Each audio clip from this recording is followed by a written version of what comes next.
Hey guys, welcome to the third installment in our series on the real size of Star Wars ships. Today we'll be looking at the Confederate Navy. They were just a bunch of good old boys who were just looking for a good time, as opposed to big government.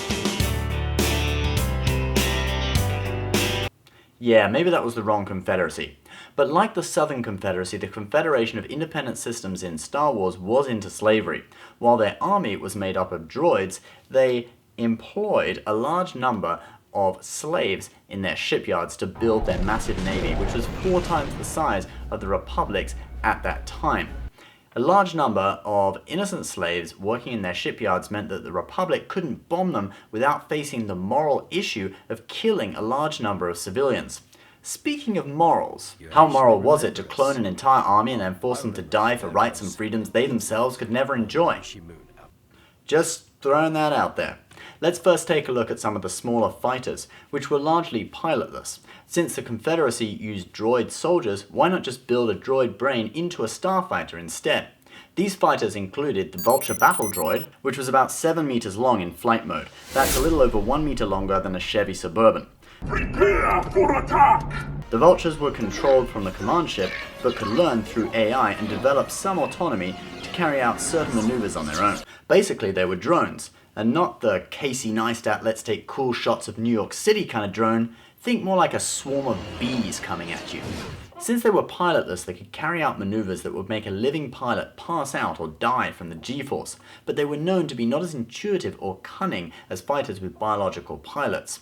When they weren't in flight mode, they could walk and patrol the surface of their mothership. Another small ship of a similar design was the Hyena class bomber. This ship was also a droid incorporated into a starfighter. It was 12 meters long, that's almost as long as a New York City subway car. It could also transition between walking and flight modes. Last up we have the droid Trifighter, which was actually the smaller ship in the Confederate Navy. But size didn't matter. Since there was no pilot, they still managed to pack in 4 laser cannons and a set of buzz droid missiles that contained small insect-like droids that would latch onto and sabotage enemy ships. And with these ships, the pilotless aspect really came into its own. Their maximum acceleration was 3,500 G, apparently. Human fighter pilots normally endure forces of 8 or 9 G, and the record was US Air Force officer John Stapp, who withstood G-force of 46.2 Gs for a few seconds during an experiment. G numbers in the thousands would literally tear the human body apart. Now let's get into some larger ships, and they go pretty large. The Providence command ships were the lead ships in the Confederate fleet. They were transferred to the Confederacy from the Trade Federation after they joined the Separatist cause, the most famous of which was the Invisible Hand, General Grievous's flagship. General Grievous's ship is directly ahead. The one crawling with Vulture droids. Oh, I see it. Like the pirate ships of yore, the Invisible Hand was no stranger to giving other vessels a good old-fashioned broadside. It had 5 quad-turbo laser cannons on each side, plus a total of 34 dual laser cannons, 2 ion cannons. Basically, it was armed to the teeth. These ships could carry up to 50,000 tons of cargo, plus 120 droid fighters, 120 Vulture droid fighters, and hundreds of troop transports and other vehicles. The ships were 1,000 meters long. Next to the Brooklyn Bridge, the Invisible Hand would look like this. If it crashed on 5th Avenue like it crashed on Coruscant in Revenge of the Sith, it would take out the Apple Store, the Plaza Hotel, Trump Tower, Rockefeller Center, the Public Library, and probably stop near the Empire State Building. And obviously after the destruction of Trump Tower, America would declare war on the Confederacy of Independent Systems. We'd ban all droids from entering the country, then the Ninth Circuit Court of Appeals would block that order, advocating for droids' rights, and you know what, I think we're getting a bit sidetracked. Next up, we have the Lucrehulk class battleships. These are massive donut-shaped craft, 3 kilometers in diameter and 1 kilometer high. Next to the Manhattan skyline, they would look like this. These ships were originally modified cargo freighters from the Trade Federation, and they could carry 5 million tons worth of cargo. That's 10 times as much as Earth's biggest ever super oil tanker. This massive capacity gave these ships the ability to carry 1,500 Vulture droid starfighters, as well as 1,500 troop transports and 6,000 tanks.